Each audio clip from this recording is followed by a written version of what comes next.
हाय students, तर हा chemical kinetics चॅप्टरचे problems आपण घेतोय. फिफ्थ प्रॉब्लेम आहे. काय पा प्रॉब्लेम्स इथं गिवन डाटा दिलेला आहे आपल्याला. काही एक रिएक्शन आहे, SO3 चं डिकम्पोजिशन झालेलं आहे, SO2 आणि O2 फॉर्मेशन झालेलं आहे. रिएक्शनला बॅलन्स केलेला आहे इथं 2 ने मल्टिप्लाय करून. हा जो आहे तो कॉन्सन्ट्रेशन आणि टाइमचा जो डाटा आपल्याला दिलेला आहे डिकम्पोजिशन ऑफ SO3 चा. तर आपल्याला काय करायचं आहे पहा, हा इनिशियल टाइम आहे सुरुवातीचा, आणि तेव्हा जे कॉन्सन्ट्रेशन आहे SO3 चं कॉन्सन्ट्रेशन आहे 7.2 × 10⁻³ आहे. 100 सेकंद झाल्यानंतर तेव्हा जे कॉन्सन्ट्रेशन रिमेनिंग आहे SO3 चं ते आहे 4.3 × 10⁻³ आहे. 200 सेकंद झाल्यानंतर तेव्हा जो रिमेनिंग कॉन्सन्ट्रेशन आहे तो आहे कॉन्सन्ट्रेशन 3 × 10⁻³. म्हणजे रिॲक्शन स्टार्ट झालेली आहे. सुरुवातीला इनिशियली रिॲक्शन स्टार्ट झालेली आहे तेव्हा जो टाइम आहे तो 0 टाइम. तेव्हा इनिशियली कॉन्सन्ट्रेशन आहे पहा 7.2 × 10⁻³ टाइम, म्हणजे रिॲक्शनला स्टार्ट झाली. 100 सेकंद झाल्यानंतर त्याचं जे काही कॉन्सन्ट्रेशन आहे SO3 चा तो डिकम्पोज झाला, म्हणजे रिॲक्टेड झाला. मग त्या 100 सेकंदला मग रिमेनिंग कॉन्सन्ट्रेशन किती आहे, मग ते कॉन्सन्ट्रेशन आहे 4.3 × 10⁻³.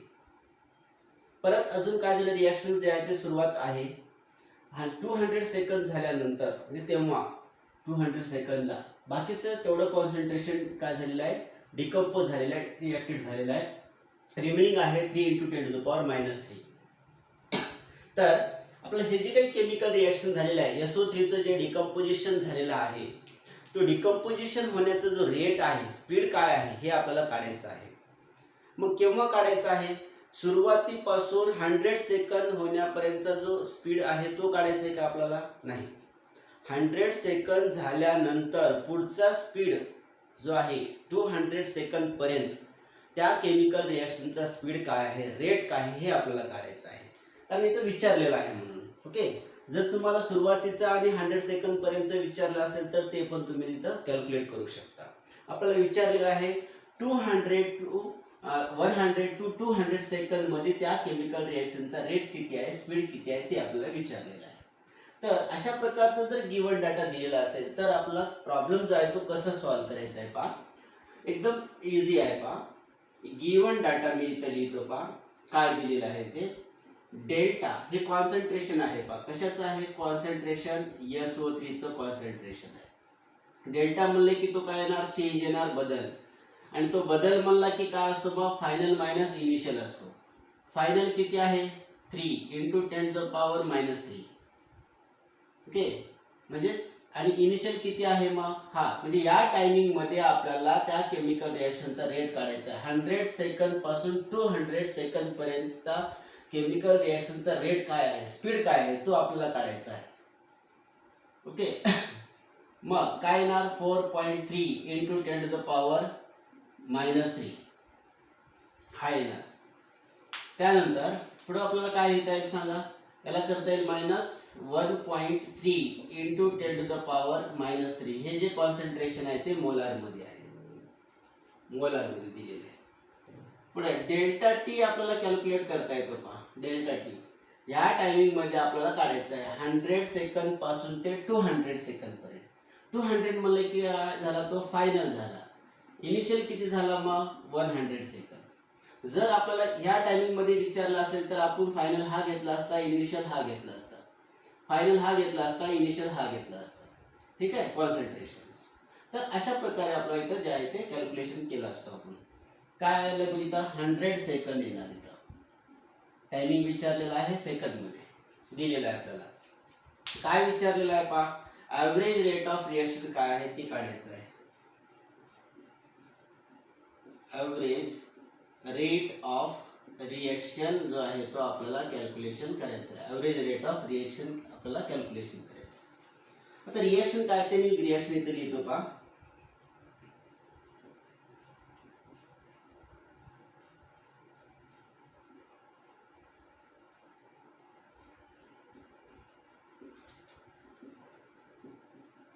ही रिॲक्शन दिलेलं आहे. तर average rate of reaction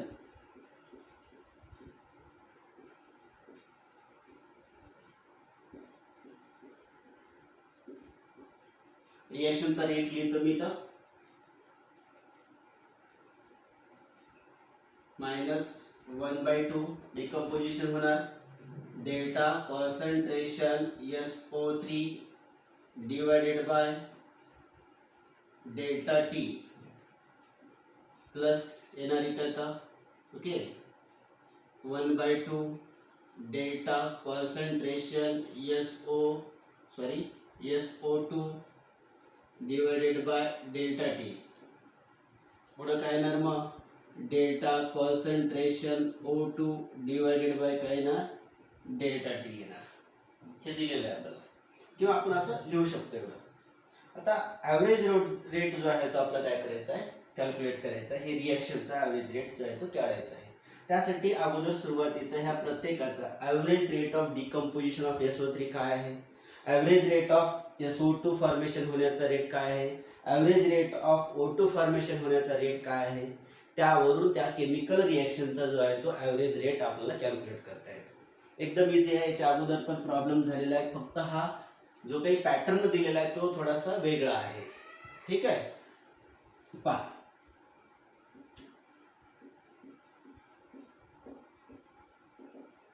average rate of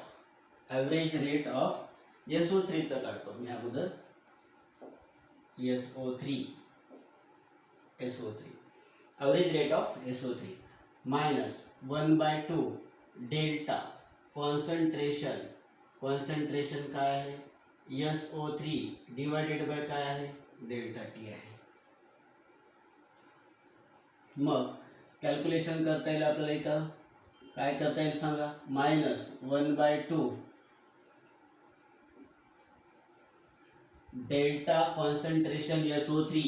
delta concentration SO3 ची व्हॅल्यू आहे पहा -1.3 × 10⁻³ आहे -1.3 × 10⁻³ दिलेला आहे डिवाइडेड बाय डेल्टा टी आपल्याला डेल्टा टी ची व्हॅल्यू किती आहे पहा 100 सेकंद आहे 100 सेकंद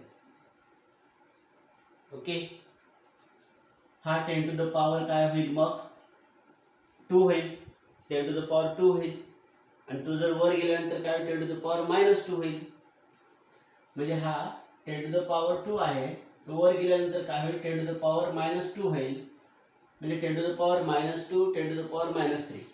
10⁻³ 10⁻³ आणि 10⁻², 10⁻5 होईल पुढं मायनस मायनस काय होतील हे प्लस होतील 1.3 × 10⁻³ काय केलेलं आहे तर -5 डिवाइडेड बाय 2 डिवाइडेड बाय 2 इथे लिहिलेलं आहे 1.3 लिहिलेलं आहे 10⁻³ चा 10⁻5 झाला कसा झाला 10⁻² हा 2 होता म्हणजे 100 म्हणजे काय 10⁻² झाला वर गेल्यानंतर 10⁻² काय होईल तो इथं 10⁻² होईल 10⁻², 10⁻3 काय झालं 10⁻5 झालेला आहे ओके म्हणून आपला फायनल आन्सर जो आहे तो काय लिहिता येईल मग इथं 6.5 ×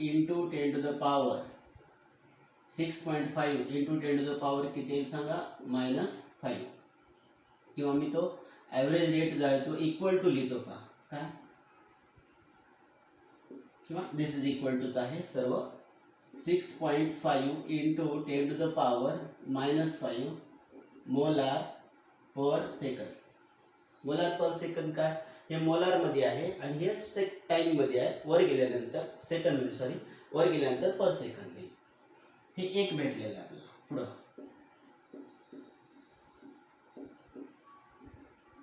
ॲव्हरेज रेट ऑफ SO2 चा काढतो आता मी SO2 हा दिस इज इक्वल टू दिस याला अगोदर लिहितो याला नंतर लिहितो मी काय आहे का 1/2 delta concentration SO2 divided by delta T is equal to -1/2 delta concentration SO3 divided by delta T आहे -1/2 delta concentration SO3 divided by delta T याचं जे आन्सर आहे ते किती आलं होतं सांगा ओके म्हणजे ॲव्हरेज रेट ऑफ SO3 1/2 याचं जे आन्सर आहे ते किती येणार सांगा मग. So this is equal to this, म्हणजे याच्या इक्वल टूच आहे ना, म्हणजे 1/2 डेल्टा कॉन्सन्ट्रेशन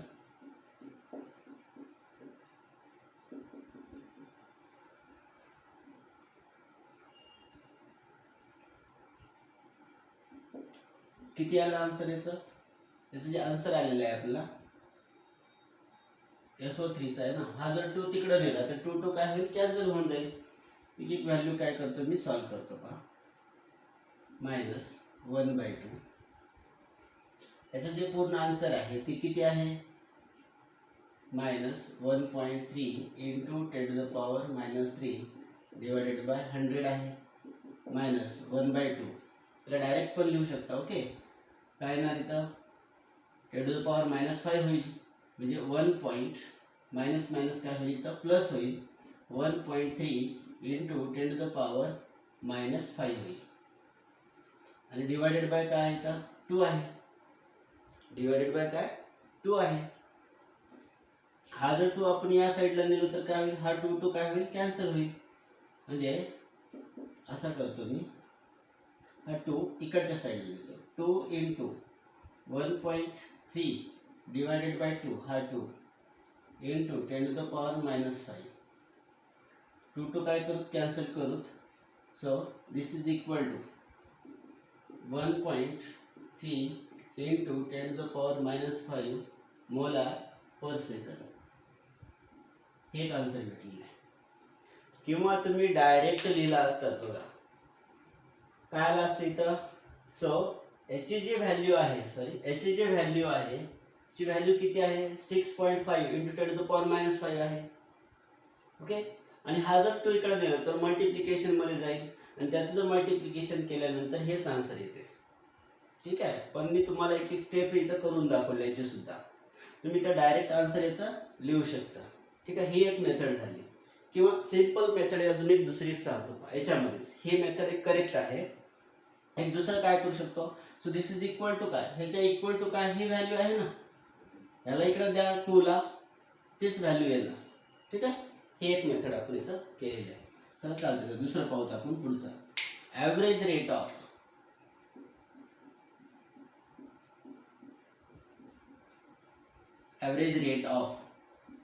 O2 काढायचा आहे आपल्याला.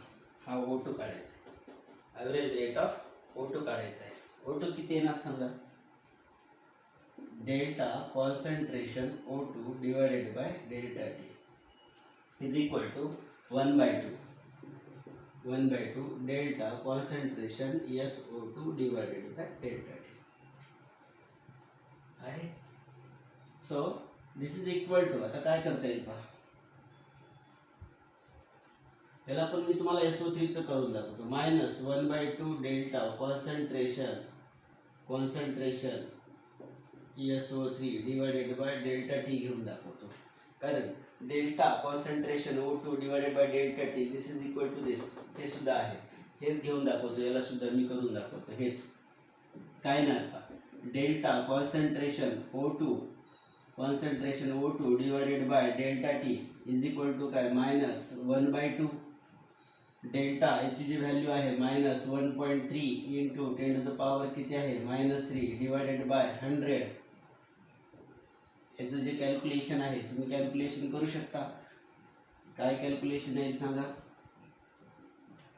हा मायनस मायनस काय होईल इथं, मायनस मायनस प्लस होईल, हा 10⁻³ काय होईल वर जाईल, याची व्हॅल्यू काय येईल सांगा, 6.5 इंटू 10⁻³ काय होईल -5 मोलार पर सेकंद होईल. तर हे अशा प्रकारे आपण त्याचे सोल्युशन करू शकता. तर पूर्ण आता ॲव्हरेज रेट आपल्याला लिहायचं आहे पहा. आता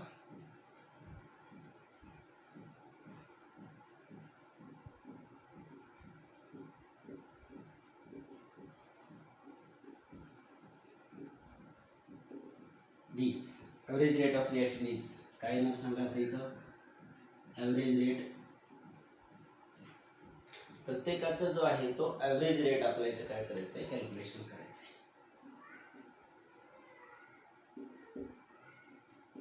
काय नाही, सरळ सरळ लिहायचं आहे, बाकी काहीच करायचं नाही.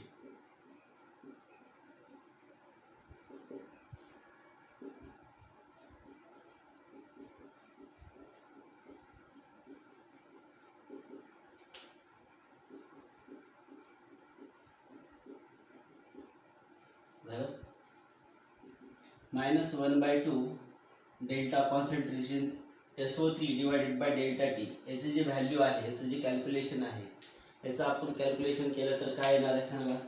जर जे कॅल्क्युलेशन आहे ते इथे केलेलं आहे पहा. किती आलेलं आहे? 6.5 × 10⁻⁵ आलेलं आहे मोलार पर सेकंड. कारण हे मायनस साईन इकडे घेतलेलं आहे. 6.5 × 10⁻⁵ हे आलेलं आहे.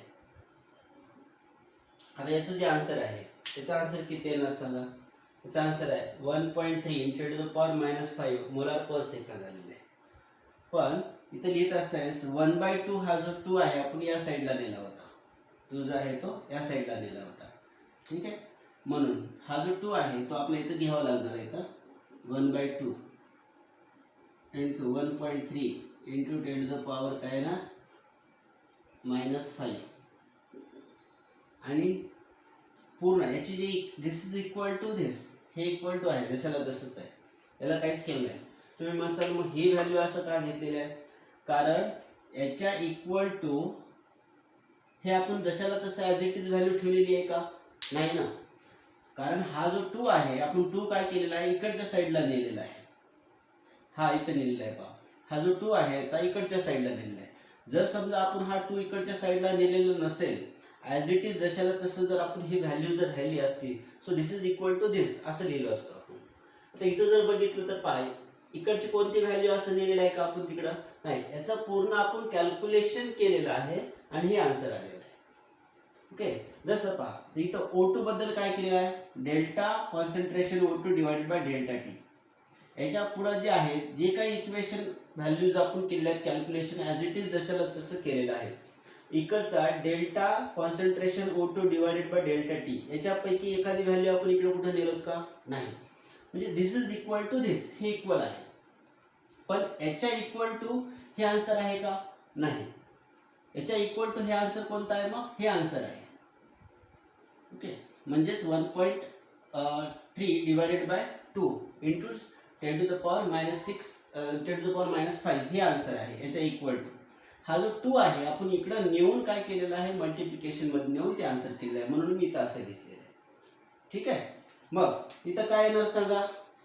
इथं काय येणार सांगा. आता इथे येणार आन्सर 6.5 × 10⁻⁵ काय येणार -5.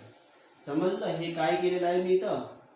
जर समजा आपण तो इथं असा ठेवला असता तर हा जो काही आन्सर असेल तो इथे लिहिला असतो आपण.